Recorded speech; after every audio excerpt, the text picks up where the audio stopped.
Bueno, pues buenos días a todos y muchas gracias por estar aquí con nosotros. Vamos a dar inicio al 10º taller de formación para inversores que organiza la red Ban Madrid +D y en esta nueva edición online que ya viene siendo habitual. En esta ocasión queremos, como sabéis, queremos tocar un tema muy relevante tanto para inversores como para los emprendedores, como es el de la gestión de las rondas de financiación. Estos procesos se caracterizan por su complejidad y ya que en ellos intervienen muchas variables. En esta hora y media que tenemos por delante, nuestra intención es desgranar los principales temas a tener en cuenta desde el punto de vista legal y financiero para abordar estas rondas. Intentaremos combinar la perspectiva del inversor versus la del emprendedor para enriquecer la conversación. Y con este objetivo en mente, pues hemos invitado para esta charla al despacho de abogados Delvi, que es un despacho especializado en startups y uno de los más activos del sector. Están aquí con nosotros Pablo Mencía, socio cofundador del despacho, y Simón Pérez, el CFO de la compañía. Así que Pablo y Simón, buenos días y muchas gracias por estar aquí con nosotros. Buenos Buenos días días, Gabriel. y encantados. Pues nada, el taller, brevemente antes de comenzar y de arrancar, os comento los detalles. El taller va a tener un formato tipo entrevista que consideramos que es más flexible y permite que podamos profundizar en aquellos temas que sean más interesantes para vosotros, y va a estar básicamente estructurado en 3 bloques. El primer bloque es un bloque de introducción donde tocamos temas más generales.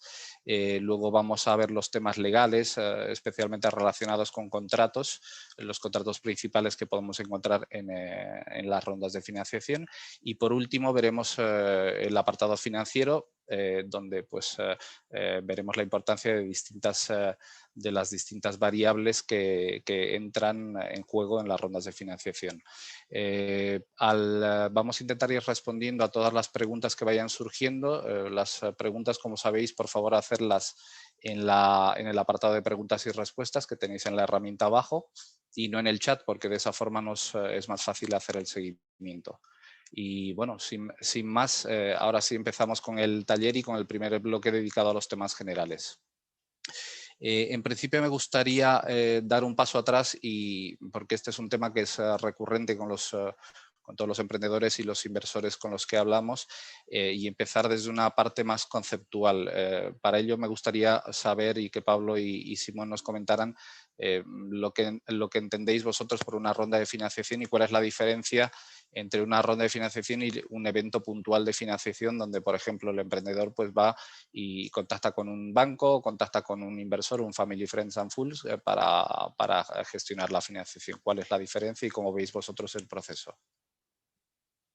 Bien, Gabriel. Bueno, primero que nada, muchas gracias por invitarnos a este taller y encantado de participar y dar un poco de luz a todos estos temas bastante complejos como son el tema de las rondas de financiación en startup.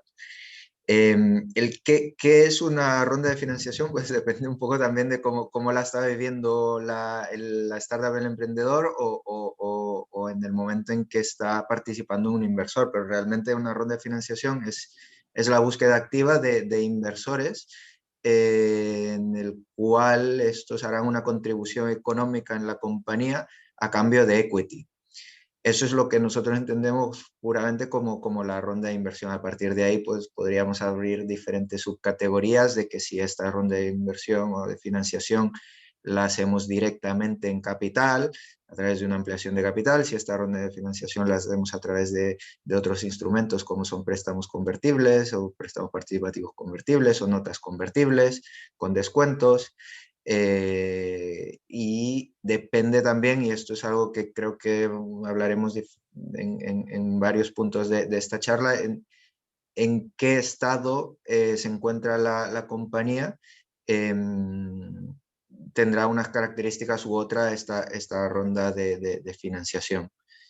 No sé si quieres agregar algo con respecto Sí, a lo de... me parece muy bueno el punto que has tocado, y yo creo que también es entender la ronda de financiación al compararla con un evento puntual de financiación, entenderla como un proceso que es organizado y sistematizado para conseguir la financiación, ¿no? Y donde hay una documentación específica que se prepara y hay una serie de pautas generales que son las que siguen las compañías y los emprendedores del sector, ¿no? Entonces está como todo más procedimentado comparada con un evento de financiación puntual, ¿no? Y yo creo que ese es un buen matiz que es posible hacer en este caso. En vuestra experiencia, ¿cuánto tiempo al afrontar una ronda de financiación, ya sea desde el punto de vista del inversor o del emprendedor, cuánto tiempo suele durar en vuestra experiencia una ronda de financiación en promedio? ¿Quieres comentar, Simón? Sí, o sea, cojo un poco el hilo del anterior y totalmente de acuerdo en lo que decías, Gabriel, de que hay que preparar la documentación y estar preparado para el proceso en sí. Y lo que es importante para mí desde un punto de vista financiero, o sea, siempre que vas a, entre comillas, pedir dinero, tienes que saber quién te lo va a dar y qué espera de ti. Igual que si vas a un banco, lo que te va a pedir es capacidad de repago, porque lo que quieres es que le devuelvas el préstamo más sus intereses. Un inversor también quiere repago, pero no te está pidiendo eso, sino que lo que te está pidiendo es un modelo de negocio, es que realmente tengas un rigor, que haya un buen equipo, que la idea sea buena, que tengas claro cómo vas a escalar. Bueno, todo lo que serían puntos básicos a nivel de DEC. Y después, en cuanto a timing, nosotros intentamos ser bastante conservadores cuando hablamos con emprendedores, porque la tendencia de los emprendedores en general es optimista y por eso están emprendiendo y ven oportunidades donde el resto vemos subidas o el resto pueden ver subidas o bajadas. Y yo abriría una horquilla entre 3 y 6 meses mínimo.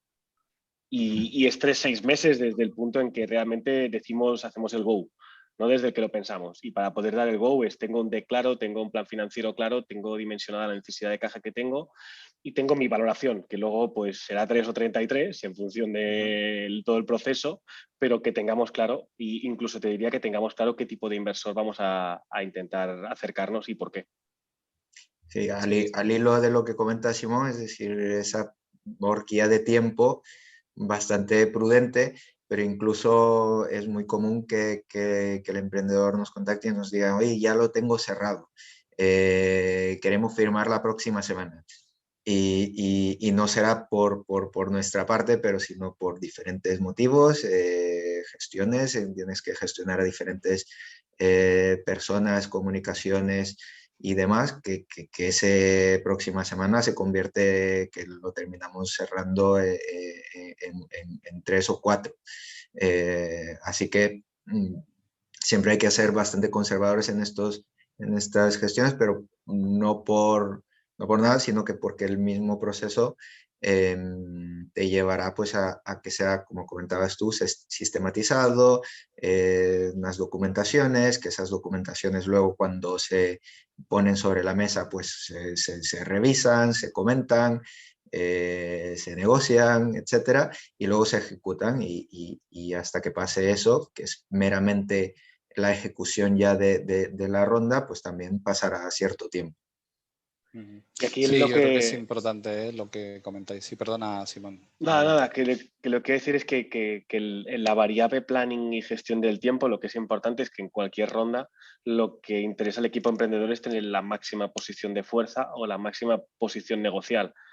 Tanto más tarde vayas, y esto sí que es un silogismo de SIP entonces Q, tanto más tarde vayas, tanto más distrés sea tu ronda, tanto menos poder de negociación tienes. Es decir, si tú arrancas una ronda hoy sabiendo que vas a necesitar caja en diciembre porque tienes un business plan pues, o un financial model que así lo demuestra, pues si Gabriel, tú eres el inversor, te puedo venir a ver en los próximos 4 meses, una vez al mes y sin problema.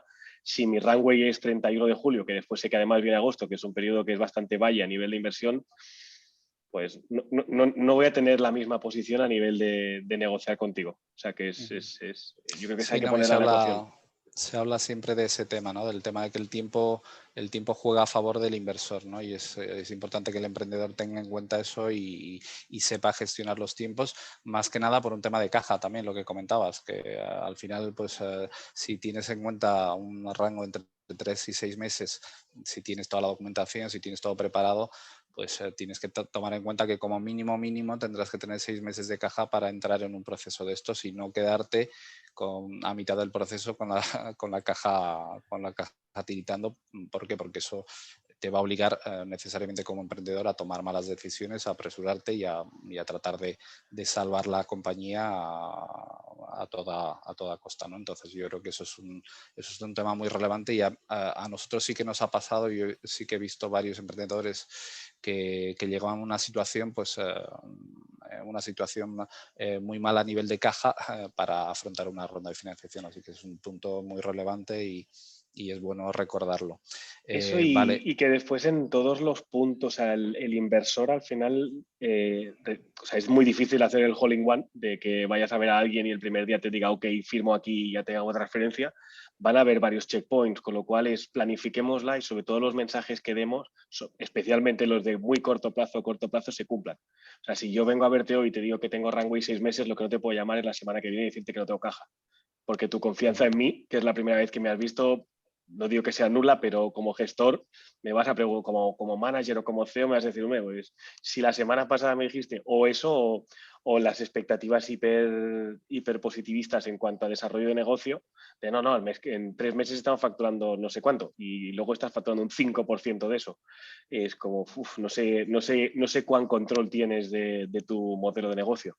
Lo que digas que va a pasar en 2022, 2023, 2024, pues sí que es un nice to have y es una declaración de intenciones, pero en muy corto plazo hay que tenerlo bastante atado porque sabes que te vas a ir encontrando con una persona regularmente y que te va a estar preguntando, pues cuánta caja tienes, cuántos usuarios has captado, qué margen tienes, depende de tu modelo de negocio, o ya estás monetizando, que me dijiste que empezabas a monetizar en mayo. O sea, las preguntas, Jota, hay que tenerlas muy planificadas porque nos vamos a ver recurrentemente, no es un día que pasas y ya te hace la transferencia.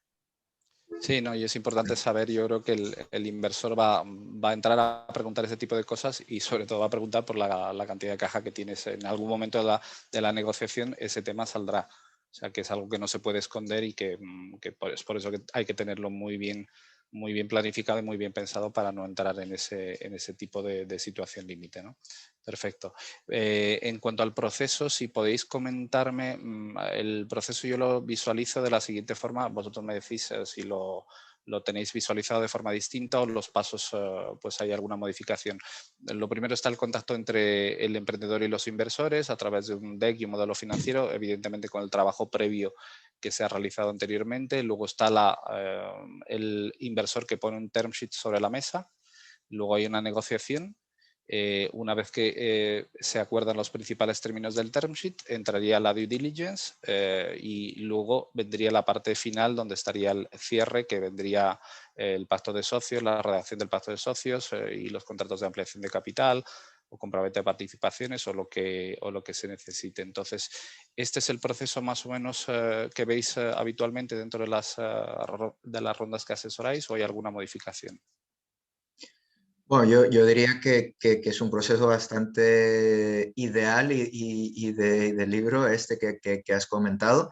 Si bien haría el matiz que proceso lo siguen más con inversores institucionales o fondos que tienen más sistematizado su proceso de inversión. Muchas veces, si estamos hablando quizás en una fase pre-seed o seed, no sigue un hilo conductor tan ordenado, Tan claro. donde quizás los inversores pues, no nos presentan un term sheet, está más desde el punto de vista del emprendedor de presentar la documentación, los acuerdos de inversiones, los préstamos convertibles, etcétera. Pero si vamos a hablar de una ronda con un fondo de inversión, este sería el proceso bastante claro, el que has comentado. Perfecto. Sí, sobre todo para tener una guía y para que la gente que nos está viendo, pues tanto emprendedores como inversores, tengan una visión clara y general en qué consiste el proceso. Vale, pues los puntos, pasamos al siguiente punto. ¿Cuáles son los temas más importantes a tener en cuenta desde el punto de vista del emprendedor al iniciar una ronda de financiación? Bueno, Simón, si quieres.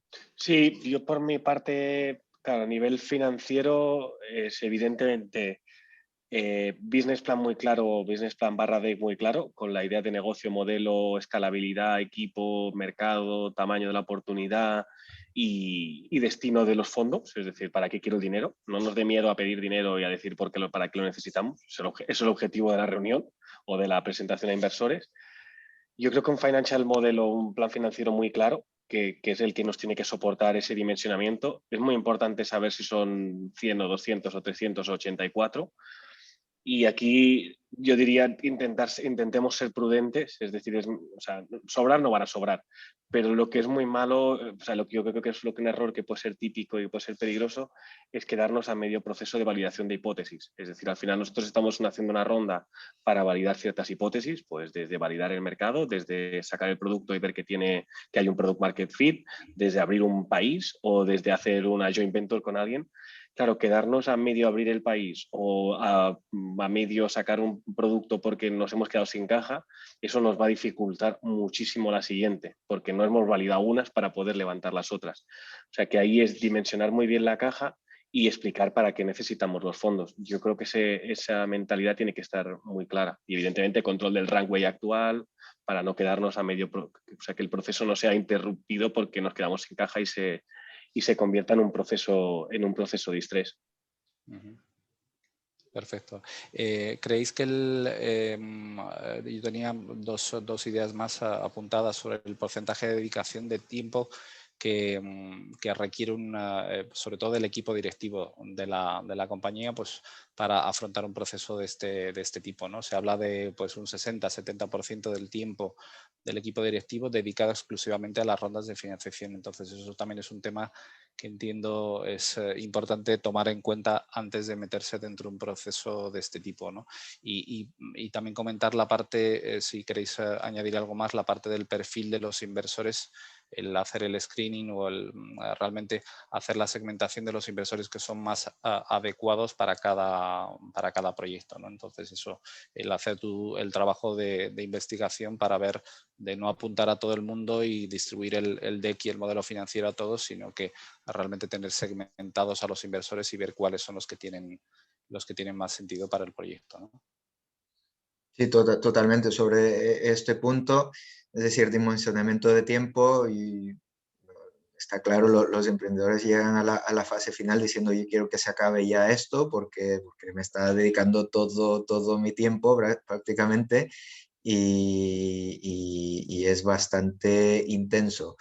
Y por lo tanto esto hace que a nivel de qué es lo que tengo que tener en cuenta al iniciar esta ronda es que va a requerir de mi tiempo y yo tendré que ser proactivo, tendré que perseguir entre comillas a los inversores, tendré que contestar de forma ágil, tendré que hacer entregas de documentación si me comprometo a esto la próxima semana te lo digo, o dentro de 2 días pues hacerlo, porque luego quedarás mal a nivel de imagen mira, me ha contactado, me han dicho que tengo interés, me han pedido 2 o 3 o 4 puntos de información adicionales y dentro de 2 semanas, 3 semanas no entrego. Pues eso será un punto negativo claramente en el proceso de seguimiento de la ronda. Y lo siguiente que comentabas es qué inversores, el perfil de inversores que necesitaré. Esto va en función de la etapa en la que está el proyecto y idealmente dicen, ¿no?, que tienes que escoger a tus inversores, es decir, ver que hay un encaje, de que el estilo del inversor pues sea acorde al planning que tiene la compañía. Se habla mucho de Smart Money, de que también te puedan abrir puertas, ya sea porque tienen otros contactos, ya sea porque son inversores que han sido emprendedores y que han tenido experiencias en un área determinada, en un sector específico, porque son inversores que tú crees que comparten la misión de la compañía y que te van a ayudar a crecer, o que te van a hacer una especie de acompañamiento un poco más de solo aportar dinero. Estos son puntos importantes y desde el punto de vista que comentaba Simón, al final, si lo empiezas con tiempo, si lo empiezas con métricas y demás, pues te puedes dar un poco el lujo de escoger, pocas se pueden dar ese lujo, pero idealmente sería lo que deberías buscar, no ir a la situación de estrés en donde quien te diga que te va a poner un dinero, pues lo acepta sin más, y sin más miramientos de las condiciones que nos ponen sobre la mesa, ¿no? Sí, no, Total. totalmente importante. Y poniéndonos el sombrero ahora desde el punto de vista del inversor, ¿cuáles creéis que son los puntos fundamentales a tener en cuenta al entrar en un proceso de este tipo? Yo aquí solo, que igual respondo a las dos, pero complementando lo que comentaba Pablo, yo como titular diría que todo el proceso de inversión es una due diligence. Es decir, no solo es la due diligence que puede hacer alguien, sino que desde el punto, si partimos de que, además lo dicen los manuales y nosotros tenemos muy claro que es así, que el equipo es lo más importante en el desarrollo de un proyecto de éxito, tú estás siendo analizado como líder del equipo, como CEO, como fundadores desde el minuto cero, desde cómo respondes un mail, desde qué información envías, desde si le pones cariño a esa información o simplemente envías el dato y dices, no, 28.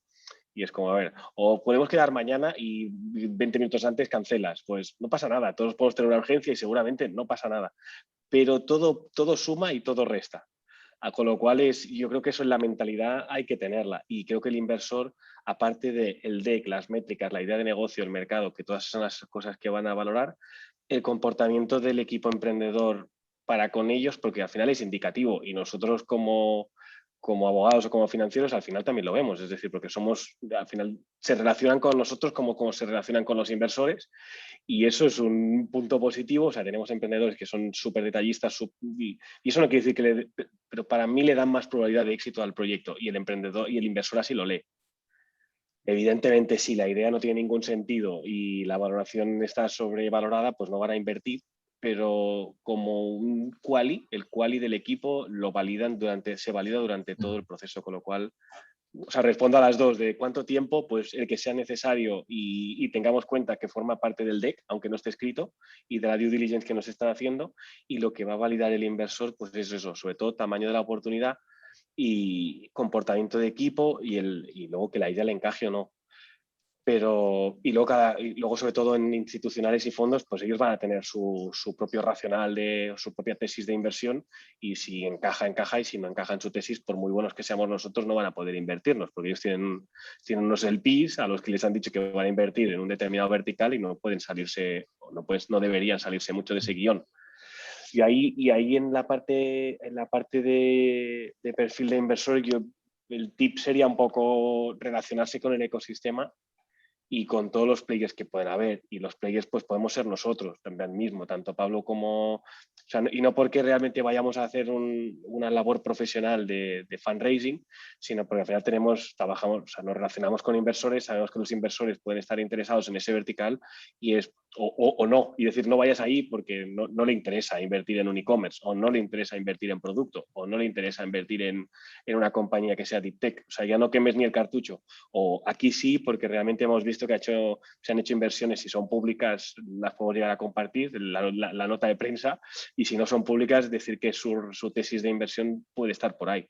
O sea, que yo aquí como shortcut es intentar relacionarte con otros emprendedores que hayan cerrado ronda o con cualquier player, y un player es desde una entidad financiera que financie startups, nosotros como service provider, no sé, cualquier que estemos en el ecosistema.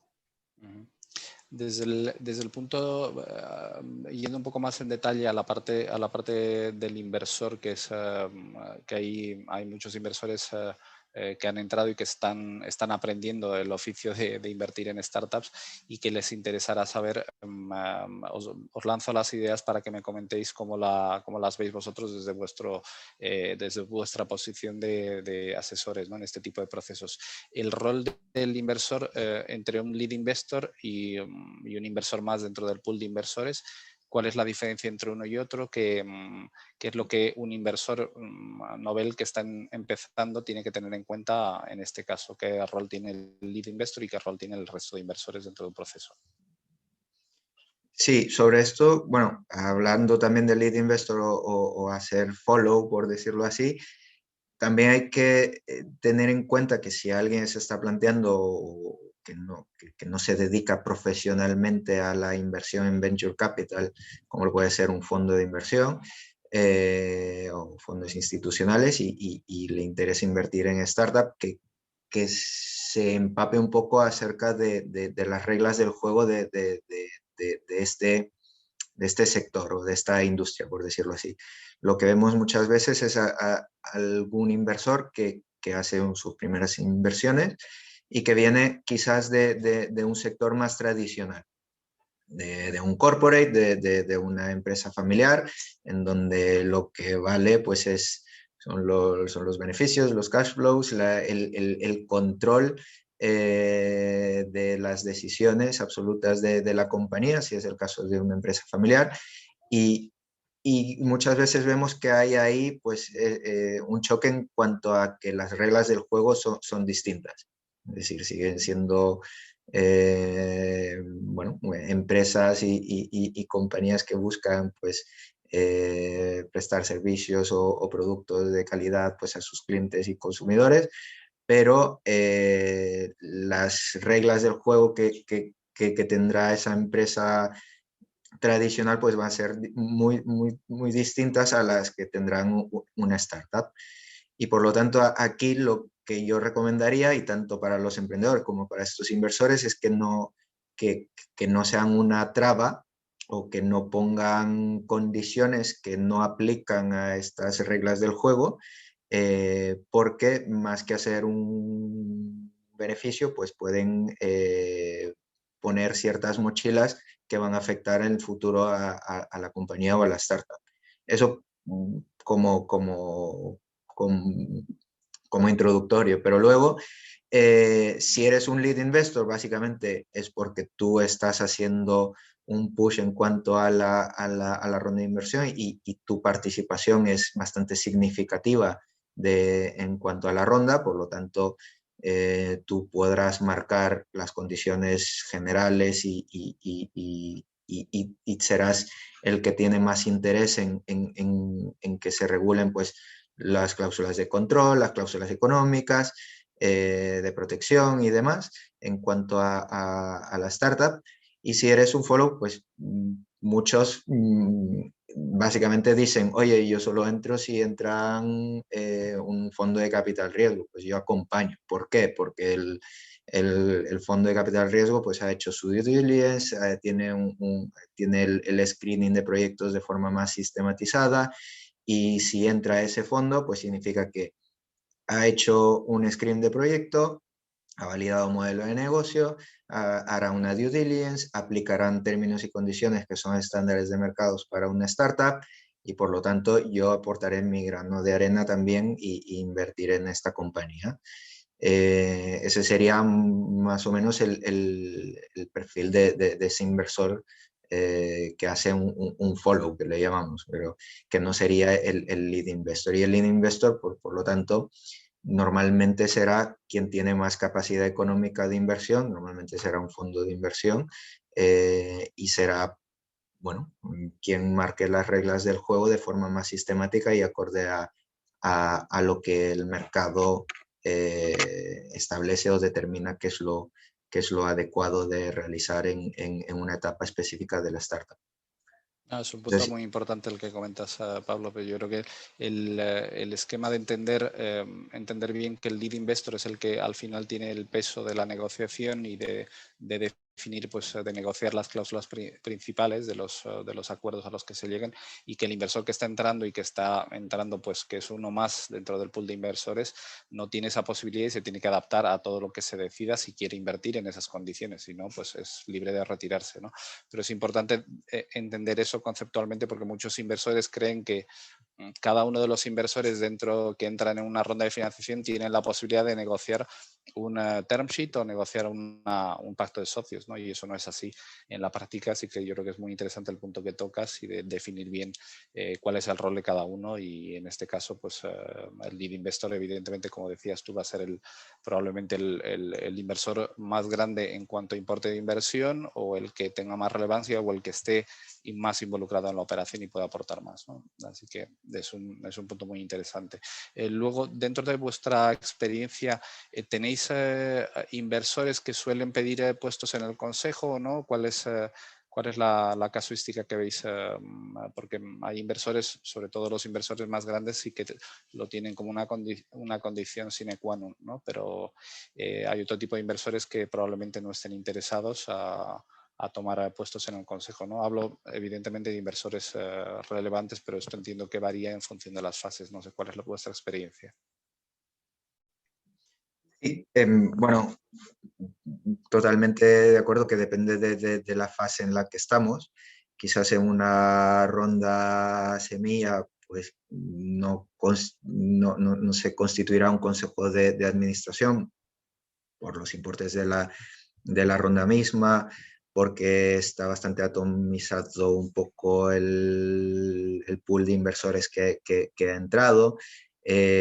Quizás algunos no sean 100% inversores profesionales y que no les interesará estar con un asiento en un consejo de administración, que tiene incluso ciertas responsabilidades de cara a la compañía. O porque no tiene tiempo, y bueno, hay otros mecanismos que se pueden regular, como el mismo pacto de socios, establecer comités de seguimientos, unas reglas de reporting y de controlling financiero, que ya se comentarán más adelante quizás con Simón. Son puntos de contacto que puedan haber fuera de un consejo de administración, en donde igual va a haber ese control y seguimiento de cómo va la compañía. Pero definitivamente, si vamos a fondos de inversión de capital riesgo, tienen por costumbre y norma estar dentro del consejo de administración. Tienen ellos pues una obligación con sus LPs de velar y de hacer un seguimiento y control sobre las inversiones que hacen, por lo tanto siempre estarán en la mayoría de los casos. Y luego inversores que quizás no sean fondos de capital riesgo o inversores institucionales, pero que nos interesa a nosotros como compañía que estén en el consejo de administración, porque van a aportar con su conocimiento, know-how, contactos en cuanto al desarrollo y gestión del negocio de la startup. No sé, Simón, si quieres agregar algo. No, totalmente, totalmente de acuerdo. Es decir, al final, en función de la fase, de la capital invertido, e incluso muchas veces en propio interés de la startup o del equipo fundador, yo creo que incorporar determinados perfiles al consejo, al final, lo que garantiza es que el inversor está muy dentro de. O sea, al final, si tú inviertes y hasta de cada 6 meses te envían o cada 3 meses best case, te envían un PDF con cosas, pues bueno, con KPIs, con métricas, no digo con cosas, pero pues bien, vas siguiendo tu inversión. Si tú cada 4, 6, 8 semanas tienes un consejo y allí te explican y estás mucho más cerca del... O sea, al final piensas más en ese proyecto, la probabilidad de generarle pues un posible cliente, un posible inversor, un posible partnership o un proveedor que para ellos sea estratégico es mucho más alta. Pues es un tema más humano, de cuanto más cerca estás con alguien, más probabilidad o más piensas en esa persona, en esa startup, y más posibilidades tienes de que se te ocurra una buena idea, con lo cual si el perfil suma o el VC suma, yo creo que bienvenido. Y luego desde un punto de vista financiero, que yo siempre lo acabo llevando allí, el follow, o sea, la siguiente ronda es más fácil, porque has visto toda la película. Es muy difícil, es muy diferente que te envíen o sea, que tú, Gabriel, hoy inviertas y dentro de 6 meses yo te envío un mail y te diga, Gabriel, vuelve a invertir. Y dices, bueno, si yo me has llamado en el minuto 1 de partido y en el 89, digo, pero yo no he visto, en cambio, si tú ves el minuto 1, el 15, el 25, el 30, te involucras, haces un contacto, cierras un deal, tú, luego vas viendo cómo se comporta la caja, prácticamente la ronda la pides tú, es decir, chicos, hay que empezar una ronda o cuando la empezamos, yo os presento gente, yo voy a hacer follow con mi prorata o no, es decir, que no. Pero bueno, el ser partícipe y estar on board siempre te da más probabilidades de éxito en la siguiente. Uh-huh. Entendido. Sí, no, yo creo que es muy importante. Y ahí, muy brevemente, ¿vosotros veis alguna fase a partir de la cual sea importante ya tener un consejo? Porque evidentemente en fases iniciales a lo mejor pues, la burocracia no compensa, pero ¿a partir de qué fase vosotros recomendáis que ya se pueda conformar un consejo dentro de las startups? Bueno, eso iba a comentar incluso hay muchos emprendedores que quieren evitarlo 100% de la formación del consejo. A ver, no tiene sentido que tengamos un consejo si vamos a constituirlo con los 3 founders o con los 3 founders y nuestro Family Friends and Fools inversores, porque no aportará mayor cosa. Pero es lo que decía Simón, si tú tienes a perfiles interesantes, relevantes en el ecosistema que pueden aportar y que también lo acompaña la fase de la compañía, es decir, que ya hemos hecho una ronda de más de, poner cifras bajas, pero más de 300.000, 500.000 en esas franjas, pues nos vería descabellado que se tenga un consejo de administración, incluyendo también perfiles interesantes y perfiles inversores dentro del mismo. Y lo que decía Simón, que eso le da también, siguiendo lo que decía Simón, esto le da también cierto entreno en la profesionalidad de la startup, porque muchas veces lo que nos encontramos, que los emprendedores evitan todo el tema burocrático de compliance y demás hasta el momento en que se tiene que hacer corriendo porque necesitan cerrarlo y la due diligence y la ronda la querían cerrar hace un mes, pero la due diligence está tardando tanto. Me han enviado un listado gigante de documentos y cuestiones que no sabía ni que tenía que realizar y que tenía que haber hecho y que se tiene que poner al día de forma express. Entonces, si se ha montado un consejo de administración previo y también se ha seguido todo el compliance que debe realizarse y seguirse, pues parte de las tareas irán más ordenadas y en el momento en que se requieran. Perfecto. Pues sí, muy interesante la parte y el consejo desde el punto de vista de los inversores. Con esto yo creo que terminamos el primer bloque que estaba dirigido más a dar un poco la idea general del proceso y de las partes intervinientes. Pasamos ahora, si os parece, a la parte legal. Y bueno, en la parte legal, cada uno de estos apartados evidentemente da para un seminario en sí mismo, pero vamos a intentar en la parte legal tratar de tocar los documentos legales más importantes, entender para qué se utilizan, cuáles son las cláusulas más importantes y yo empezaría, si os parece bien, por la parte de explicar qué es un term sheet y cuándo se entrega el term sheet al emprendedor, ¿no? Sí, claro, bueno, un term sheet o también llamado pues una carta de intenciones o un acuerdo de intenciones o también se le puede llamar un memorandum of understanding, sea como le llamemos, al final es un documento que establece las condiciones básicas o previas de una ronda de financiación. Si viene de parte de un fondo de inversión, pues normalmente este term sheet dirá cuáles son las reglas mínimas que establecerá el fondo para invertir en la startup. Es decir, estarás hablando con un fondo de inversión, pero por más que te hayan dicho, me interesa mucho, envíame más información y demás, hasta que no tengamos un term sheet sobre la mesa, no se empieza formalmente el proceso, es decir, de la inversión, ¿vale?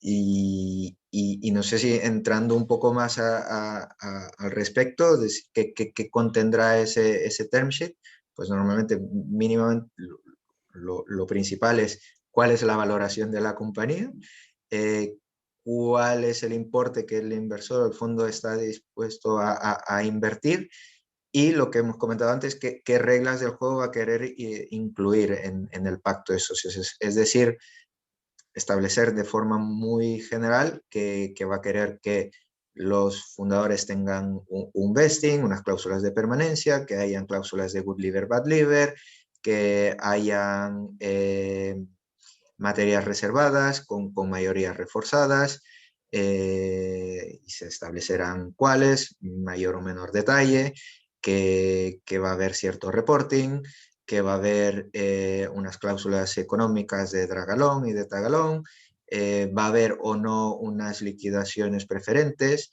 una liquidation preference para el fondo, sí o no, y básicamente esos serían los grandes campos o grandes puntos críticos que incluiría ese term sheet. Y normalmente ese term sheet del fondo te dirá que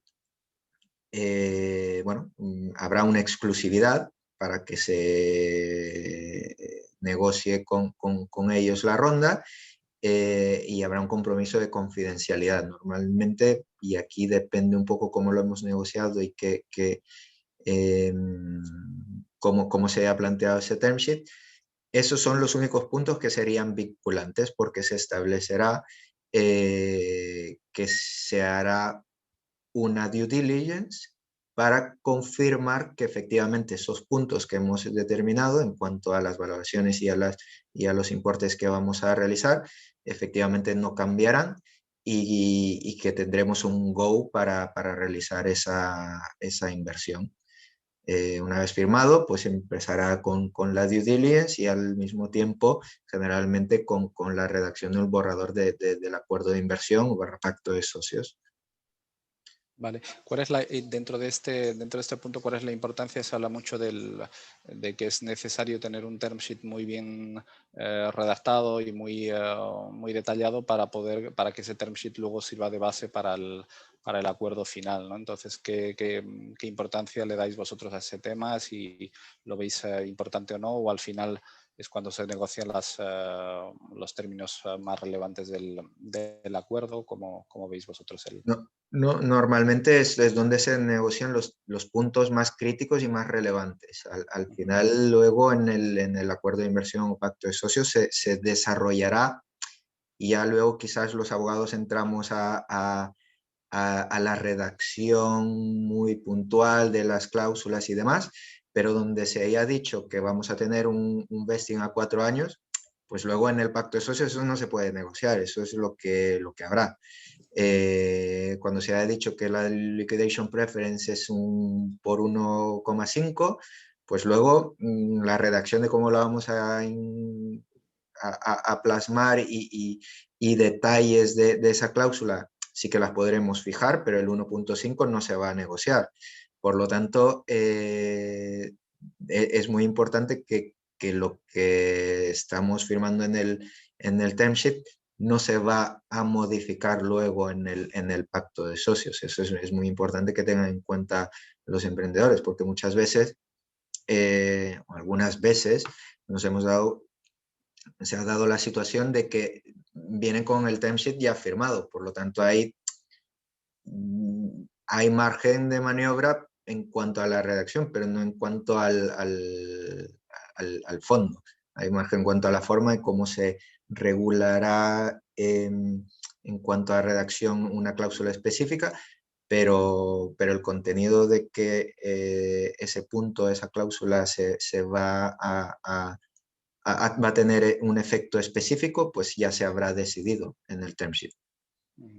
Aquí nos hace una pregunta, Pablo, nos pregunta sobre las notas convertibles, que cómo las veis y si existe interés en España en los fondos e inversores por esta modalidad. Si puedes explicar brevemente lo que es la nota convertible y luego la parte de si hay interés o no dentro del mercado por este tipo de herramientas. Sí, totalmente. Es decir, aquí vamos un poco al punto que comentábamos antes. Es decir, estamos hablando de los term sheet, pero los term sheet normalmente es el fondo quien nos lo presenta con las condiciones que ellos tienen. La compañía, la startup, pues a través de sus asesores, a través de nosotros podremos negociar ese term sheet, indicar qué es lo que está bien o mal, o qué es lo que podemos tocar y para terminar de completarlo, pero esto va a ser una ronda de financiación normalmente con un fondo de inversión. Si no tenemos una ronda de financiación con un fondo de inversión, normalmente no tendremos un inversor profesional que nos presente en ese term sheet, y es más el inversor que espera de nosotros que le presentemos los términos o las condiciones de invertir en esta ronda de financiación de la compañía. Y entonces aquí pueden haber diferentes formas de plantearlo. Una de esas formas es plantearle al inversor hacer notas convertibles o convertible notes, tal como nos preguntan. Y las notas convertibles al final es un préstamo convertible, ¿vale? En un futuro se tendrían que determinar cuáles serán esos hitos o ese evento que nos harán que la inversión sea capitalizable en capital social de la compañía. Y normalmente la nota convertible tiene un elemento de descuento en una valoración futura, ¿vale? Eso es una fórmula que tienen los emprendedores, incluso los inversores ahora mismo, de no entrar a discutir el tema de la valoración de la compañía, y dejarlo, este punto, para más adelante. Cuando entre un fondo de inversión, por ejemplo, nos presente un term sheet, nos presente cuáles son las valoraciones que hemos acordado, y los inversores previos que hayan invertido a través de notas convertibles, pues tendrán un descuento en cuanto a esa valoración que se fije en esa ronda de inversión. Normalmente suele variar entre un 10, 15, un 20%, no suele ser más de un 20%. El mercado si tienes una nota convertible con un 20% de descuento, es bastante estándar. Si tienes una nota convertible con un 15% de descuento, también es ok. Y por lo tanto, la pregunta que nos hacen es que si están interesados en invertir de esta forma. Sí, muchos invierten de esta forma, no tanto fondos de inversión. Los fondos de inversión, para tener un poco más de control, les gusta estar dentro de la compañía desde el inicio, pero no descarto que en otras operaciones se hayan entrado a través de una nota convertible, pero se utilizan más con inversores iniciales, inversores business angels o inversores, pues, family friends and fools, que con ellos, al no tener esa capacidad de screening de proyectos, de determinar sobre si la valoración X que se nos está planteando es adecuada, pues igualmente con un interés de invertir, dicen, oye, pues me parece bien invertir a través de una nota convertible sabiendo que tengo un 20% de descuento sobre la siguiente ronda cuando se fije esa valoración. Sí, no, totalmente de acuerdo. Yo creo que es más habitual en los inversores en Business Angels utilizar la nota convertible, por eso, porque ni tienen muchas veces la capacidad o el conocimiento de mercado para poder fijar una valoración. Es un instrumento fácil, entiendo que legalmente es mucho más rápido que el hacer... que el elaborar, pues, un contrato de ampliación de capital, y además tiene otra ventaja que evita, pues, lo que tú decías, ¿no? Hablar sobre la valoración y posponer el tema de la valoración a la siguiente ronda de financiación o al siguiente hito que se fije dentro del contrato. Es importante, bueno, es una herramienta que yo, dentro del conocimiento que tengo del sector y de emprendedores que han pasado por la fundación, pues sí que hemos visto muchos emprendedores que se han financiado a través de notas convertibles, así que evidentemente el mercado los utiliza, no al nivel, como decía Pablo, de inversores institucionales, probablemente, que a ellos sí les gusta más entrar en equity, pero sí a nivel de inversores de Business Angels se suele utilizar mucho. Perfecto. Pasamos al siguiente punto, si te parece, Pablo, que sería el pacto de socios. ¿Cómo se articula y la relación que tiene con el contrato de ampliación de capital final? Y cómo es ese proceso de pasar del term sheet al pacto de socios. Correcto, entonces sí, tenemos un term sheet ya definido, ya firmado. incluirá los puntos más relevantes de las condiciones que tendrá la ronda de financiación con respecto a la relación entre los fundadores y los inversores y los compromisos que tienen los fundadores con la compañía. Luego esto se plasmará de forma mucho más detallada en el pacto de socios o acuerdo de inversión. Incluso después de ese term sheet, como comentábamos, pues viene la due diligence, se plasmarán normalmente en el pacto de socios o acuerdo de inversión unas manifestaciones y garantías que hacen los fundadores sobre indicando cuáles y respondiendo personalmente de que la compañía está en un estado específico y que ha cumplido ciertas cuestiones regulatorias o de compliance, tanto fiscal, laboral, societaria, de protección de datos, de propiedad intelectual, de registro de marcas y demás. Esto se incluirá también en el apartado de manifestaciones y garantías del pacto de socios y se incluirán pues todas las cláusulas que hayamos incluidos en el term sheet, así como las de rigor o complementarias que tendría que tener el pacto de socios para tenerlo bastante completo y cohesionado en cuanto a su cumplimiento y efectividad. ¿Hay alguna cláusula en concreto que no se suela reflejar en el term sheet y que entre en el pacto de socios? O sea, ¿cuál es o es más o menos una copia desarrollada de lo que se encuentra uno en el term sheet? Sí, puedes decir lo que es un desarrollo más amplio de todo lo que esté en el term sheet.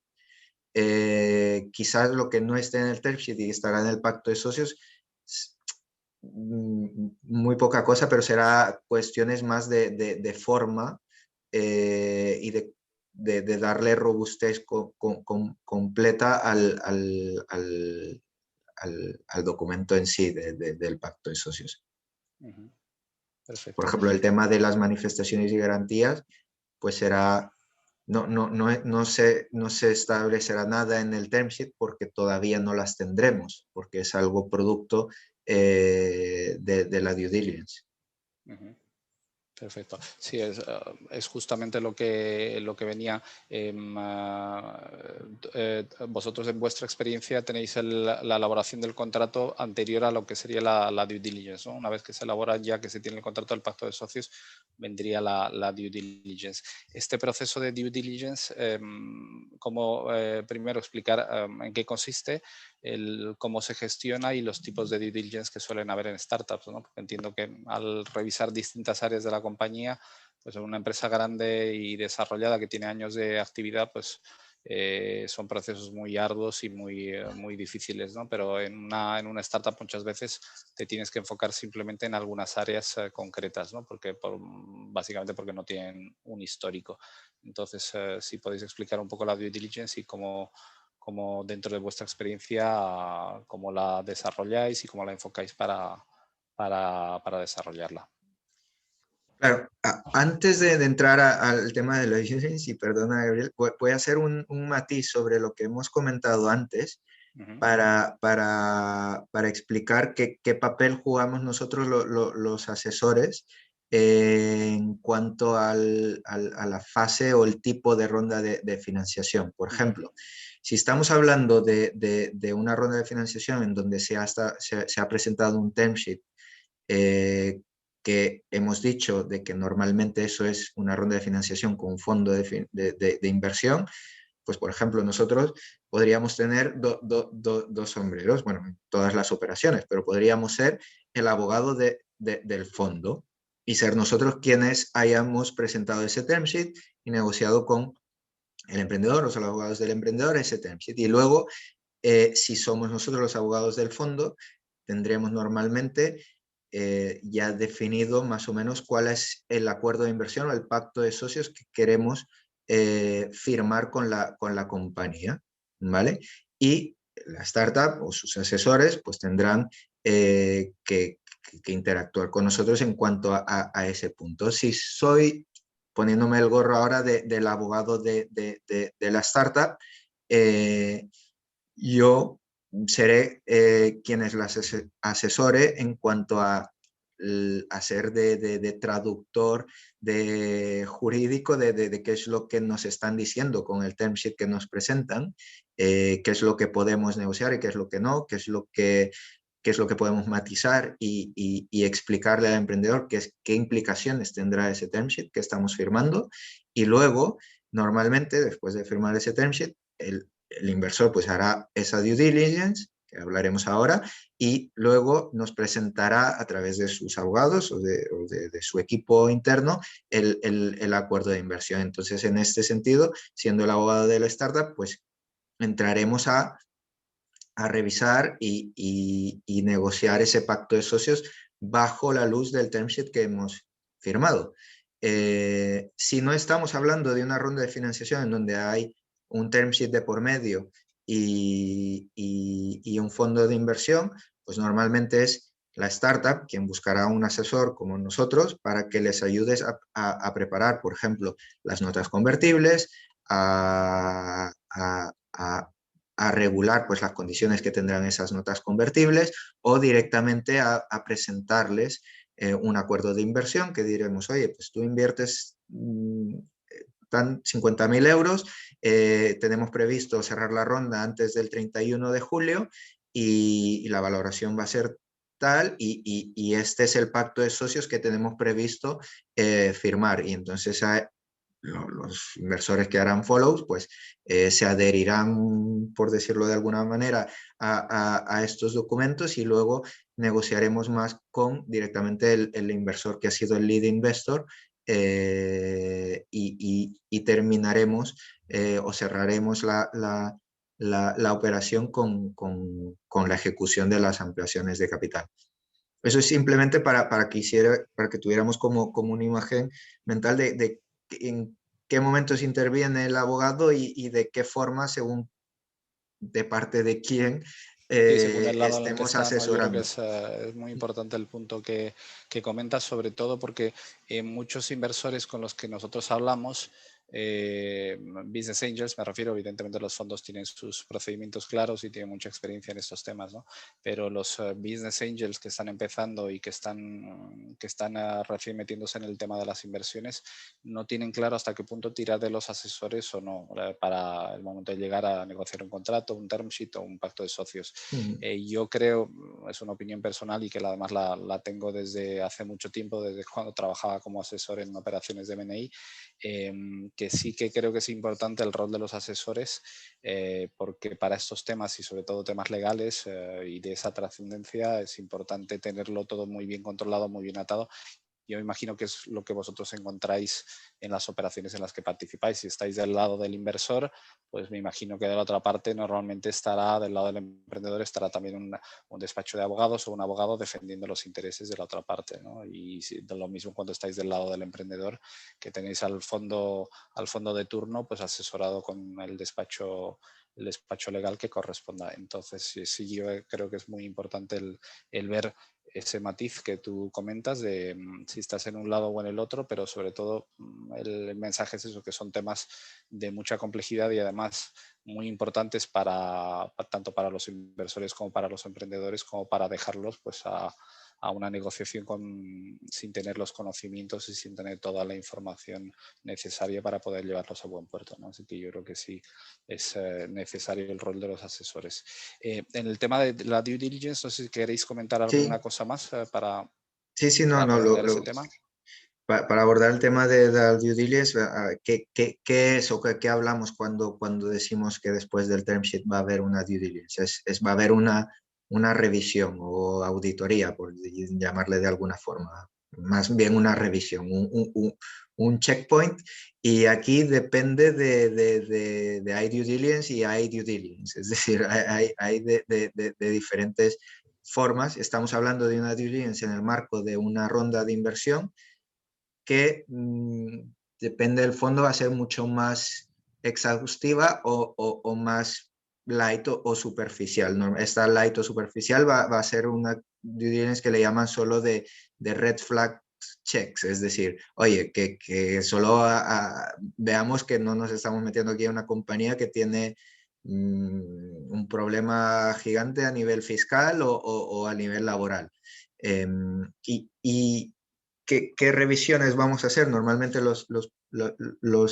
las áreas de revisión más comunes en estas due diligence en el marco de una ronda de inversión será una revisión de índole contable fiscal, ¿vale? Por ejemplo, nos podrán pedir, oye, que enséñame que has presentado todas las declaraciones fiscales trimestrales de forma correcta y adecuada. Preséntame un certificado de estar al corriente de pago en la Seguridad Social y en Hacienda. La laboral, comentábamos, que enséñame los contratos laborales que tienes. A ver si tienes a la gente contratada o tienes a la gente como falsos autónomos. Pues eso lo van a revisar. Y luego pueden entrar en temas de compliance corporativa, compliance societaria. Enséñame las actas que has tenido, que has venido haciendo, las cuentas anuales presentadas.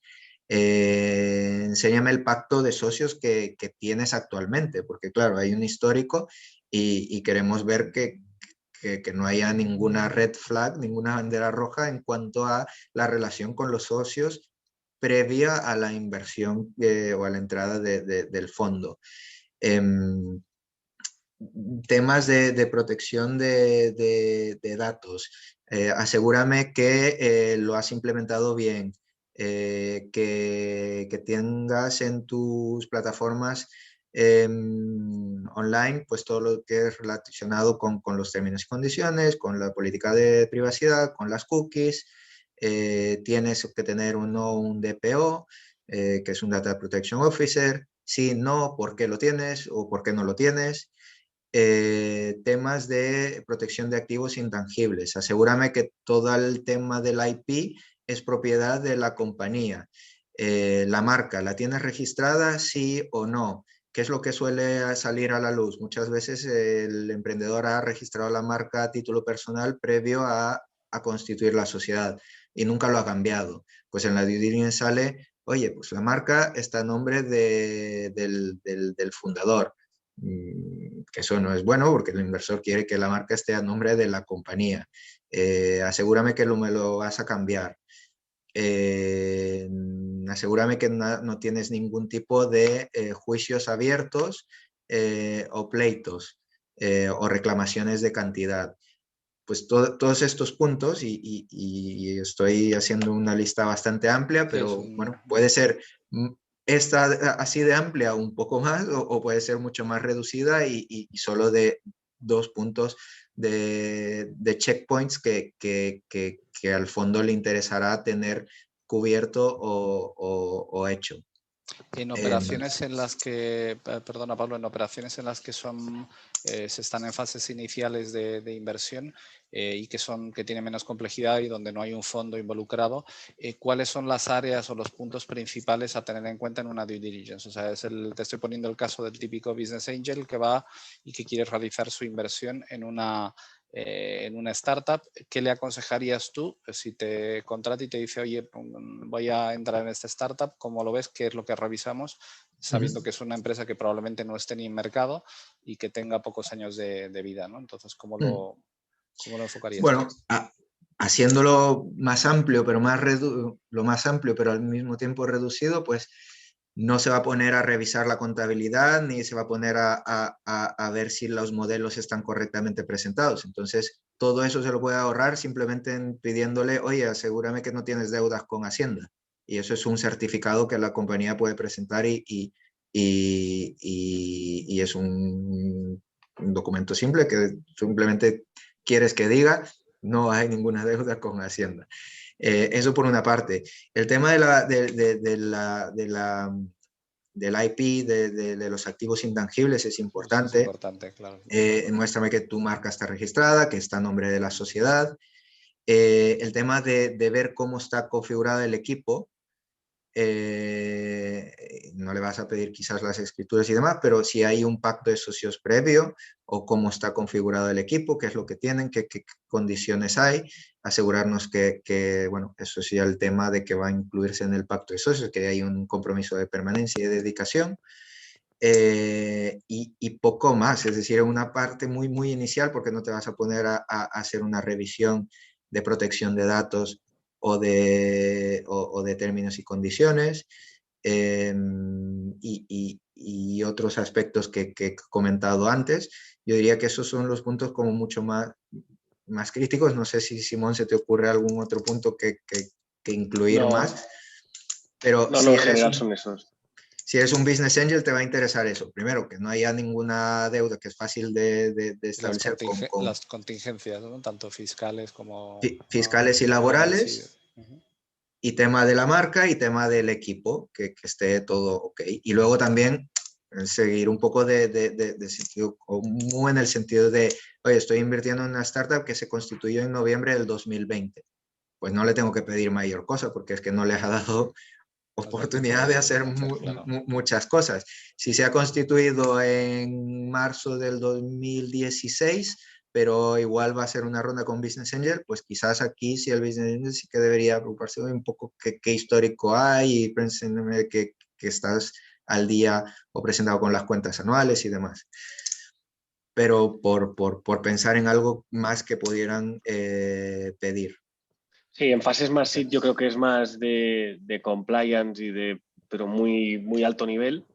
Es decir, pues eso, pues desde extracto bancario para saber qué saldo tienes en cuenta, es decir, que estamos hablando de cosas como muy triviales para que no haya un elefante, pero al final son compañías, pues eso, que han arrancado hace relativamente poco tiempo y que para bien o para mal la posibilidad de haber hecho algo grave es pequeña, no ha dado tiempo. Es decir, que con un balance de la cuenta de pérdidas y ganancias, exacto. Y luego a medida que se va incrementando ticket, si eres business angel, normalmente presupones o es el VC en el que entra, que hace esa due diligence. Si el ticket es más pequeño, muchas veces de manera interna, si es algo más grande, si es más grande ya con externos, el que te valida a ti como inversor business angel, por decirlo así, que ese trabajo está hecho, con lo cual ahí vuelves, igual que le decía Pablo, que no vas a poder negociar el pacto de socios que ha negociado un VC que ha puesto 10x tu ticket, seguro no vas a hacer una due diligence porque el que ha puesto 10x presupones que claro, se juega bastante mal. Correcto. Te valida. Correctamente, claro. Sí, no, totalmente. Esta parte, mira, hemos tocado el term sheet, hemos visto el tema del pacto de socios, hemos pasado por la due diligence también, y ahora para terminar esta parte que muchas veces es un poco confusa y es un signo de interrogación para mucha gente. Desde el momento en que se firma el pacto de socios y los documentos contractuales que hay hasta el momento que entra el dinero en la cuenta del emprendedor, qué pasos más administrativos hay de por medio y cuánto tiempo suele tardar, ¿no? Porque muchas veces yo me he encontrado casos donde los emprendedores pensaban, bueno, esto ya está firmado, ya está listo, y resulta que el dinero entraba en cuenta un mes o mes y medio más tarde. Entonces, por todo el proceso administrativo que hay detrás. Entonces, si podéis explicar brevemente esta parte para redondear este bloque y pasar al siguiente. Sí, bueno, aquí depende un poco del tipo de ronda que hemos comentado, siguiendo el hilo con un fondo, por ejemplo. Hemos firmado el term sheet, nos han hecho la due diligence, hemos plasmado todo en el pacto de socios con sus manifestaciones y garantías, y paralelamente se está trabajando en que la compañía pues haga las aprobaciones de las ampliaciones de capital, el nombramiento del consejo de administración y demás. Y normalmente se suele buscar una coordinación de fecha en que, oye, antes de que se firme el pacto de socios, el fondo va a pedir que, por ejemplo, oye, muéstrame que los socios actuales han aprobado que se haga esta operación con estos términos y condiciones. Y entonces firmamos las actas de la ampliación de capital, la constitución del consejo y demás. Luego decimos, oye, los fondos piden, por tema de compliance interno, de que el pacto de socios esté firmado y previo a formalizar la ampliación de capital. Por lo tanto, quizás tendremos que firmar el pacto de socios previo. Y una vez esté firmado el pacto de socios, la aprobación de la formalización de la ampliación de capital, pues muchas veces o algunos fondos, pues se hace el desembolso en el mismo momento de la ampliación de capital, de ir a firmar al notario, o se hace el desembolso una vez acreditamos de que se ha ido a firmar todo el mundo al notario para la ampliación de capital, o hemos hecho la ampliación de capital y todo el mundo ha hecho sus desembolsos y son los últimos en realizar su desembolso. Pero no suele ser meses después de formalizar todo, normalmente se intenta que sea días y hacerlo muy rápido. Estamos hablando del proceso más burocrático y sistematizado de una ronda de inversión con un fondo. Si no es este proceso, una ronda de inversión con business angels, quizás con un fondo, pero que sea más light esta parte, haremos la firma del pacto de socios y la firma de la ampliación de capital, y con esto algunos business angels, algunos fondos ya les basta para hacer el desembolso, y luego el fundador, el administrador, pues va a notaría a ejecutar y a firmar la ampliación de capital. ¿Vale? Y si hemos hecho las notas convertibles, básicamente normalmente es, oye, te envío la nota convertible, ¿estás de acuerdo con los términos? La firmas y te damos 2 o 3 días hábiles para que nos hagas la transferencia y habremos recibido las aportaciones de los inversores. O sea que en este caso estamos hablando de lo habitual, y si todo va bien y no hay ningún problema de promedio, pues estábamos hablando de días o una semana como máximo, ¿no? En promedio. Sí. Vale. Entendido. Sí, en este caso se complicaba un poco más la experiencia que tuve, porque había muchos inversores, varios de ellos en el extranjero, y tenían que pues sacar a la documentación para poder hacerla, para poder firmar los documentos y todo. Y bueno, pues resulta que mes y medio después llegó la transferencia y pudimos cerrar la operación. Pero sí, son casos particulares, entiendo, y fuera de lo habitual. Vale, perfecto. Pues pasamos, si os parece bien, pasamos a la última parte, la parte financiera. En esta parte también, evidentemente, hay muchos temas que podríamos hacer monográficos directamente de cada uno de ellos, pero intentaremos abarcar lo más que podamos y sobre todo dar lo más importante de cada uno de ellos. Lo principal en la parte financiera y el caballo de batalla siempre está en la valoración de la compañía. Entonces, Simón, si te parece bien, si nos comentas muy brevemente cuáles son los métodos tradicionales para valorar una compañía y qué es lo que se pone en práctica en el mercado, y si puedes enganchar con una pregunta que hemos recibido ahora hace poco en el chat, que nos decían: si no tenemos métricas, ni clientes, ni ingresos, ¿cómo calculamos el valor de un proyecto al inicio? O sea, que es el caso habitual de una empresa que está comenzando y cómo se realiza esa valoración, ¿no? Esa es la pregunta del millón, ¿eh? Es decir, yo creo que rara es la semana que no me preguntan 6 o 7 veces cuánto vale mi startup. No, normalmente o sea, por hacer la horquilla, o sea, por hacer los dos caminos de decisión, si eres una compañía en un sector tradicional, es relativamente sencillo. Es un proceso, es una ciencia, por decirlo así. Pues descuento de flujos de caja, multiplicadores de EBITDA porque hay comparables, podemos encontrar varias metodologías y son aplicables porque ya tenemos un histórico y es relativamente sencillo proyectar y ver si esas proyecciones tienen sentido y aplicar pues WACC, tasas K-Ps, K-Ds y similares para poder valorar. En una startup no podemos ir por ese camino porque no tenemos histórico y porque seguramente nuestra generación de caja va a ser negativa a futuro, y la prima de riesgo que tiene esa inversión para calcular cómo actualizar esos flujos sería altísima. Y normalmente incluso muchas veces nos piden hacer un informe, decir, ¿puedes hacer una valoración de la startup? Y realmente es que no tiene mucho sentido. Yo pensándolo un poco, hay métodos, es decir, hay métodos varios, pero no es el market estándar, no es cómo nos movemos o no es cómo realmente se aborda el tema. O sea, por simplificarlo y hacer como muy gráfico como yo lo veo, como lo enfocamos o como intentamos ayudar a los emprendedores cuando nos preguntan eso. O sea, yo para mi primer paso es, hagamos un modelo financiero. O sea, esa es como innegociable, es decir, hay que hacerlo. De ahí lo que tenemos, el objetivo son varios. Luego, si queréis, hablamos un poco de cuáles son los objetivos que nosotros vemos en un financial model, pero uno de ellos es el peak funding. Es decir, vamos a ver cuál es el peak funding que tiene mi compañía. ¿Cuánto tiempo? No digamos 5 años, es decir, pero no tiene ningún sentido decir mi startup necesita 1,5 millones en los próximos 5 años, porque en los próximos 5 años o igual estamos cotizando en el IBEX o por desgracia la probabilidad más alta no es de cotizar en el IBEX sino de no estar. En el Nasdaq, Simón. En el Nasdaq, exacto. 12, 18 meses. ¿Por qué 12, 18 meses? No tiene, y todo lo que os digo es teórico y es como muy amplio, es decir, luego caso a caso puede tener unas peculiaridades. Menos de 12 meses es imposible ejecutar un business plan, por muy simple que sea tu compañía y alcanzar un siguiente nivel o validar unas hipótesis. Y más de 18 en una startup es cruzar el océano, es casi ciencia ficción lo que va a pasar en el mes 19. Por eso yo más o menos siempre oriento sobre esa línea. A partir de ahí, pues tu peak funding para pasar los próximos 12, 18 meses y validar las hipótesis que tú consideras relevantes en tu modelo, te harán falta 100, 150, 200, 300, 2 millones, dependerá del modelo que sea.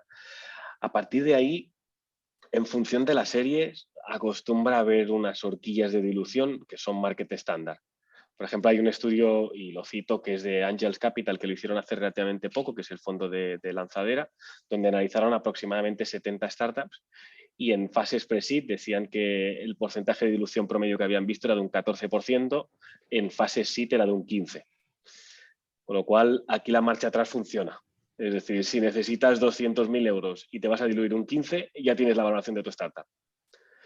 ¿Es una ciencia realmente? No, pero es cómo funciona el sector y seguramente es la mejor aproximación.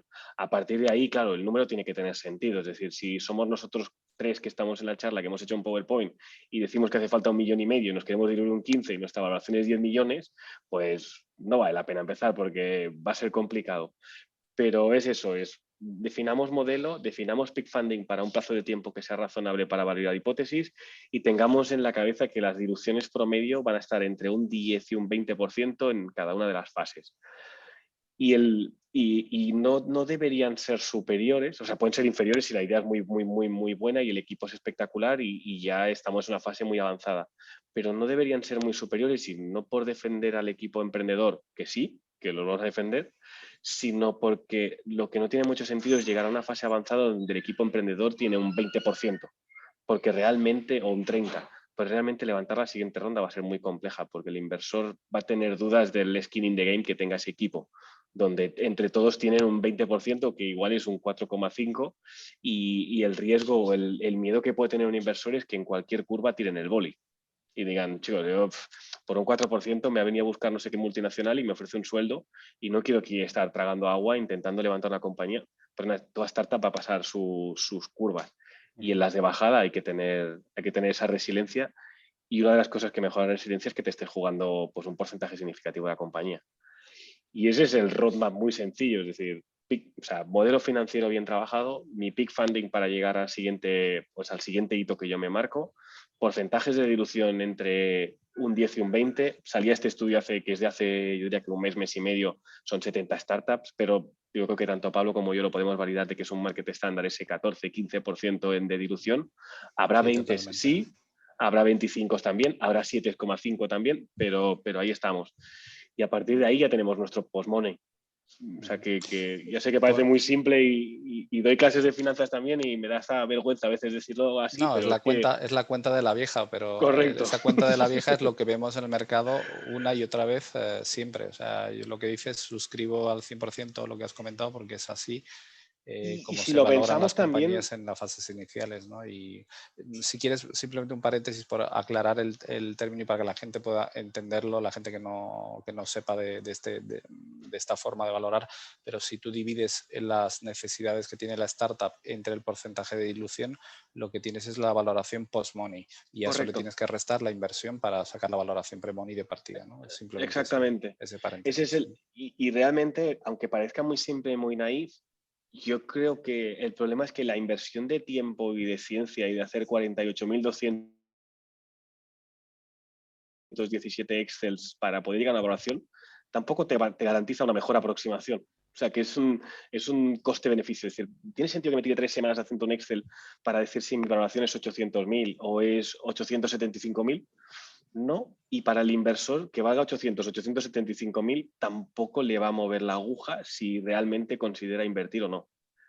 Pues, o sea, ellos por compartidos datos pues en fase pre-seed analizaron 11 compañías y decían que el ticket medio de la ronda eran 130.000 euros, que la dilación promedio era un 14 y con lo cual el pre-money eran 800.000 euros. Y luego en fase seed analizaban 60 compañías, decían que el ticket medio que se estaban levantando eran 280.000 euros, que la dilución aquí era un poco mayor, que era de un 15, con lo cual la valoración era 1.700.000. Y es ahí, pues no sé, el sector es hot, hay mucho interés, tengo un equipo espectacular, ya tengo buenas métricas, pues igual en vez de 800 en una pre-seed estás en 1.100.000 o 1.200.000. O sea, acabamos de empezar, no tenemos métricas y tengo un runway de 3 meses, 4, pues igual no es 800 y es 650. Pero en eso nos vamos a mover y al final, pues eso, el inversor, la captura de valor que tiene que ver es tan grande que no le va a mover mucho la aguja decisional si es 800 o 900. Es otra de las cosas que creo que puede ser útil y que he visto que se utiliza con mucha frecuencia, aparte del cálculo del peak funding, el porcentaje de dilución y sacar la valoración de esa forma, es utilizar los comparables, ¿no? Aunque es un sector bastante opaco, pero sí que puedes, viendo pues, en prensa, artículos de prensa y sobre todo si tienes acceso a alguna base de datos, sacar y extrapolar pues, empresas que estén en tu misma fase, que sean más o menos de tu sector y que hayan pasado por rondas de financiación y más o menos cogiendo esa información, pues puedes decir, oye, pues estas empresas que son de mi sector y han pasado por estas fases de financiación han estado en unos rangos de valoración de X a Y y ya con eso tienes unos rangos para moverte, ¿no? Totalmente. Por ejemplo, si eres un SaaS, pues hay muchísimas métricas para poder valorarte, pues la ARR, el Annual Recurring Revenue por 6, 7, 8, pues hay mucho 6, 7, 8, incluso más, depende del estándar y del vertical, o sea, depende del estado de la compañía y del modelo, pero ahí sí que hay muchísimas métricas porque es sencillo de medir. O sea, al final, y si eres un e-commerce, pues igual, o si eres un SaaS en base al GMV que estés transaccionando. Hay muchas, pero eso ya son compañías, yo creo que es una fase igual un poco más avanzada, pero sí, el comparable es la otra variable que se pone encima de la mesa. En fase más seed, yo creo que es más la de modelo, la necesidad de caja y porcentaje de dilución. Si nosotros tres tenemos un SaaS que ya está facturando 300.000 euros al mes de MRR, pues seguramente íbamos a hacer un deal. Seguramente ya empezamos a buscar comparables y es fácil de encontrar métricas ahí de transacciones de comparables. Perfecto. Simón, continuando con un poco lo que comentabas al principio, el papel que juega el plan financiero dentro de las negociaciones y qué importancia tiene tanto para el inversor como para el emprendedor. Sí, o sea, para mí, en cuanto a importancia, y también vuelvo al origen a citar, hay un estudio que yo creo que más o menos visto por todos de CBS Insight con los 20 motivos por los que fracasan las startups y el segundo es porque se quedan sin caja. Con lo cual ahí ya respondo por completo. No, al final sabemos que es un proceso lento, sabemos que es un proceso de consumo de caja, sabemos que encontrar inversores no es un proceso sencillo, que encontrar clientes pues diría que igual o más de complejo, y el tener bien dimensionadas las necesidades es importante. Y aquí lo que muchas veces comentamos es, nosotros estamos con Pablo en consejos donde el budget de este año es perder 500.000 euros. Y si llegamos a 500.000 euros de pérdidas, igual hay bonus. O sea que no va de no gastar, va de gastar según lo previsto o va de perder según lo previsto. Y seguramente, pues o sea, que ese es o sea, tiene que haber un plan. Y si cumplimos el plan, pues estamos bien. Con lo cual, yo creo que el ejercicio es importante y saber eso, que creo que era un 40 y pico % de los fails que habían era porque los proyectos se habían quedado sin caja durante su vida. Y luego en cuanto a usos, o sea, el ¿para qué nos puede servir o para qué lo puede utilizar un inversor? O sea, uno ya lo hemos dicho, que es la valoración. Es decir, tenemos que demostrarle, tenemos que tener muy claro o sea, esa necesidad que vamos a tener de caja. Yo creo que hay un sanity check y un ejercicio de análisis de viabilidad del propio modelo. Es decir, veamos si, porque muchas veces nos llegan, sobre todo en fases más iniciales, emprendedores con un business model muy claro, pero que luego cuando lo bajas al financial model no es sostenible. Porque 1000 variables, no hay costes que no estaban incorporados, nos podemos llegar a encontrar hasta la del IVA, o sea, que estaban las ventas con IVA incluido. O sea, pueden haber 1000 variables dentro de esas assumptions que hace que el modelo no sea viable, con lo cual el hacer un plan financiero te lo va a poner de manifiesto. Luego, todo lo que decíamos de burn rate y runway, pues lo vas a acabar viendo y te permite dimensionar necesidades. Y lo que te permite también es lanzar o sea, definir tu estrategia de fundraising. Y aquí yo hay un silogismo que siempre intento romper, que es que me hace falta dinero, tengo que hacer una ronda. Puede ser que sí, pero yo creo que la paleta de fuentes de financiación es más amplia y que hay que analizarla. Y no quiere decir, no es un overselling de que se pueda, pero yo creo que hay que estudiarlo.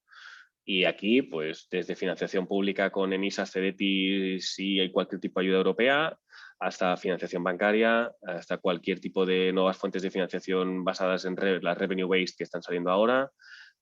Pues si son temas de circulante, pues una entidad financiera lo puede llegar a entender, que tienes stock o que tienes un cliente que te paga 90 días y necesitas anticiparlo. Y evidentemente, pues hay una ronda, pero que ya no es si P entonces Q, de si necesito dinero a alguna ronda. Si necesito una ronda, pues se abre el abanico, igual descartas todas y te acaba quebrando la ronda, pero en mi mente la ronda debe ser la última porque es dilutiva y ese es el coste más alto que tienes en tu proyecto. Y como última tema, o sea, yo creo que es una herramienta de marketing con tu inversor, es decir, ver que hay un rigor. O sea, que no deberíamos hacerlo por marketing, el tener un plan financiero, pero bueno, si ya las otras no convencen, hagámoslo por marketing y vamos a demostrarle a tus potenciales inversores que tienes el modelo controlado, que sabes cuánta caja te hace falta, que sabes por qué, o sea, que hay rigor. O sea, que no solo tienes una buena idea, sino que es un proyecto riguroso en su ejecución. Y es eso, sobre todo, viabilidad, tener claro que análisis de unit economic lo hacemos. O sea, que todas esas variables son las que yo creo que dan confort al proyecto. Yo lo he visto mucho, vamos, yo cuando estuve invirtiendo en algunas compañías sí que lo he utilizado mucho también para ver hasta qué punto el emprendedor primero, sabe lo que está haciendo y cómo cómo planifica sus resultados a futuro, porque al final ves, imagínate, empiezas a negociar en el mes 1 y pasan un par de meses y tú ves lo que el emprendedor tenía en el plan de negocio y vas viendo si lo ha cumplido o no lo ha cumplido, y sobre todo, evidentemente, variabilidad va a haber, eso ya lo das por descontado, pero sí ver cómo es esa variación y si el emprendedor realmente es consciente de la estructura de gastos que tenía o no, o se ha disparado completamente, y ahí te das cuenta si es un emprendedor que sabe gestionar o que puede gestionar un proyecto de este tipo o no, ¿no? Entonces es una herramienta también que la puedes utilizar para validar conforme va pasando la negociación y va pasando el tiempo a tu favor a la hora de medir el rendimiento o el desempeño del emprendedor, ¿no? Yo creo que Totalmente. desde el punto de vista del emprendedor, evidentemente, es una hoja de ruta y es algo que te ayuda pues a gestionar tu compañía de la mejor forma posible, así que no hay ninguna duda. La parte ahí es de eso. A corto plazo, y enlaza con el hecho de que de los checkpoints que decíamos con el inversor cada vez que hablas con él, es decir, al final te va a poder medir y te va a poder seguir, y sobre todo ver tu capacidad que tienes de ejecutar un business plan, porque al final los números lo único que reflejan es cómo estamos ejecutando. Y a largo plazo, cuando digo largo plazo, digo 2-3 años, vas a tener que explicar cómo ves, cuán ambicioso eres tú en tu modelo, cómo ves su escalabilidad. O sea, la ves en verticales, la ves en países, la ves con un equipo B2B, la ves con un equipo B2C. O sea, que tienes que dar y que todas esas las hayas trabajado y tengas la conciencia de que eso es profitable en todas sus versiones. O sea, que no es lo mismo que pretendamos escalar pues abriendo países que desarrollando producto, que con un equipo de ventas, que con un B2C invirtiendo en marketing. O sea, que yo creo que da mucha más información de un Excel con números. Sí, totalmente, totalmente. En la parte, me gustaría tocar muy brevemente la parte de métricas y unit economics, cómo la enfocas tú, Simón, qué cosas son las que entiendo que esto depende un poco del sector en el que está la startup, ¿no? Pero cómo sueles enfocar esta parte y qué importancia le das a las métricas y al unit economics. Sí, en el Unit Economic intentamos escandallar al máximo pues eso, la unidad. Es decir, que si tú haces, no sé, si vendes bolis, pues que en ese boli, en cada boli que vendes estés ganando dinero, y ahí intentamos ayudar al emprendedor a alocar todos los costes que pueda haber. Que nosotros igual pues no sé, de un e-commerce concreto no somos los expertos en producto, pero sí que podemos pensar en todos los costes que puede haber asociados y acabar bajándolo. Donde normalmente hay mayor inversión de tiempo es en el forecast, en el revenue forecast, que ahí es donde nos encontramos. El mercado es de 3 billions y yo voy a capturar un 2%, y es porque un 2 y no un 4 o un 1,15. O sea que para mí ese es una tesis que no tiene, o sea, un racional que no tiene, yo no lo veo en un business plan. Está bien decir el tamaño del mercado, ok, pero que tú por el artículo 33, que está entre el 32 y el 34, vas a capturar un 2%, pues ok.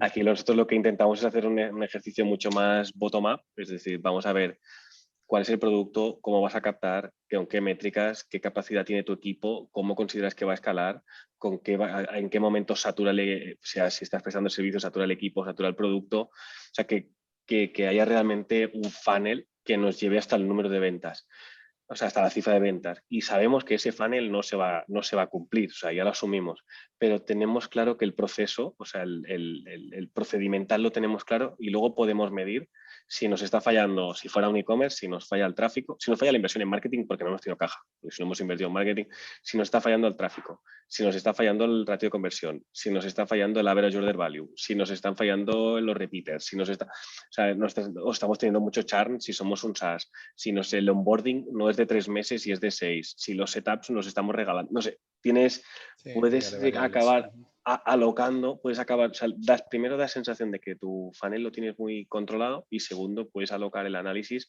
a diferentes niveles y no solo pensaba vender 80.000 y vendió 72.000. Ya, pero ¿por qué? Me he comprado menos. Sí, Ya, eso es un problema que veo habitualmente, la desconexión de la estructura de gastos con relación a los ingresos, ¿no?, que se generan. Entonces, eso, lo típico, pues que estableces un presupuesto de marketing, pero que no hay una correlación con lo que va a repercutir eso en los ingresos, ¿no? Entonces, son cosas que hay que ver y hay que tener en cuenta en el modelo financiero. Yo creo que, vamos, hay pocos modelos que suelen tener esa correlación bien estructurada y son cosas que ves, fallos que ves habitualmente en los emprendedores. Por último, Simón, me gustaría comentar qué importancia le das tú, sobre todo por fases, si estamos en una fase muy inicial, a tener un modelo hipercomplejo con 3 estados financieros interrelacionados, o simplemente centrarte en lo que sería la monitorización de los flujos de caja, de ingresos y salidas de caja y punto. ¿Qué crees que es digamos, lo mejor para una fase inicial de una startup? Claro, como fase inicial estamos hablando que estamos en fase MVP desarrollando producto, pues seguramente lo único que estamos haciendo es gastar y es sumar gastos. O sea, no hay más, pues no estamos ni monetizando. En el momento en que en el modelo, el negocio empieza a escalar, yo creo que es importante el tener un plan financiero. Para mí, con los 3 estados financieros, que ahí es donde normalmente se ve si el financial model lo ha creado un financiero o no financiero, es decir, teniendo una cuenta de pérdidas y ganancias, teniendo un balance y teniendo un cash flow, por 2 motivos. Uno es porque es mucho más accurate, o sea, es mucho más preciso, y segundo, porque obliga al equipo emprendedor a entender su ciclo de cash flow, es decir, que no, o sea, entender que tú puedes estar ganando dinero y quemando caja, o que puedes estar perdiendo dinero y generando caja, porque vas a tener un CAPEX, porque tienes que tener un stock si eres un e-commerce, porque tus clientes, si eres B2B, te pagan a 60 días y tú pagas las nóminas a 30, o porque Hacienda durante 3 meses genera caja y luego cada 20 de abril, 20 del 7 te quema caja. O sea que hay esa doble vertiente de tener claro muy tu modelo de negocio, pero luego saber cómo funciona tu ciclo de cash flow. Es decir, que tú tienes unas peculiaridades que igual el negocio de Pablo no lo tiene o que mi negocio no lo tiene. Y es que tú tienes que tener, pues, fundamentalmente son 3, que es periodo medio de cobro, de pago y de almacenaje si tienes stock. Y luego el volumen de CAPEX que tú estés dimensionando para desarrollar producto digital, en este caso, normalmente. Y yo creo que eso ayuda bastante a tenerlo. Pero si no acabas eso y mira, si añadiera una tercera, y es que acabas teniendo el confort de que todo cuadra. Porque si no, muchas veces lo que vemos es una cuenta de pérdidas y ganancias, todo el mundo es capaz de montarla con relativamente buen nivel y después empiezan las sumas y restas, que digo yo. Menos la cuota de préstamo, más no sé quién, menos el no sé cuánto y más esto dividido entre 2. Y dices, ya, pero ¿esto cuadra con algo? ¿O falta alguna línea? ¿O sobra alguna? Claro. Esa es la que, el hacer los 3, el que sea un modelo, hace que veas que todo tiene sentido y que todo está linkado entre sí. Sí, Exacto. Totalmente. Pues mira, hemos abarcado bastantes cosas y creo que en tiempo. No sé si queréis comentar algo más, Pablo, Simón, para cerrar ya este bloque y cerrar el taller. No, yo por mi parte... Han sido muchos temas y bastantes cosas que se podían desarrollar mucho más, pero bueno, el objetivo era dar una pincelada de cada de las cosas más importantes, ¿no? Correcto, gracias Gabriel. Y nada, simplemente decirles a los asistentes que cualquier cosa que necesiten ayuda o que crean que nosotros le podamos ayudar, pues que no duden en contactarnos. Nuestro correo fácil es tanto simon@delvi.es como pablo@delvi.es. Y encantado de ayudar a todo el tema del ecosistema emprendedor y de inversión español. Pues nada, muchas gracias a vosotros, Pablo, Simón. Ha sido una jornada intensa, pero creo de información muy relevante y bueno, pues para dar una pincelada, como os decía, de las cosas más importantes que hay a nivel de lo que es una ronda de financiación y en estas dos áreas tan importantes que son la legal y la financiera. Muchas gracias por estar aquí con nosotros y nada, estamos en contacto para cualquier otra ocasión en la que podamos hacer otra jornada de este tipo. Muchas gracias. Perfecto, muchas gracias a todos. A todos los que están los que están todavía conectados, bueno, pues espero que el contenido os haya sido de utilidad y simplemente agradeceros por haber estado hoy con nosotros en este taller y recordaros que tendréis este vídeo disponible en el canal de YouTube de la Fundación de Madrid +D. Y nada, simplemente eso. El siguiente evento que tenemos programado será el foro de inversión, que lo haremos la primera semana de julio. Ya os comunicaremos la fecha definitiva, pero bueno, en principio es el siguiente evento que tenemos previsto. Y bueno, pues nos veremos. Espero que nos podamos ver en ese momento y muchas gracias por la asistencia y por estar aquí con nosotros. Un saludo a todos, que estén bien. Hasta luego.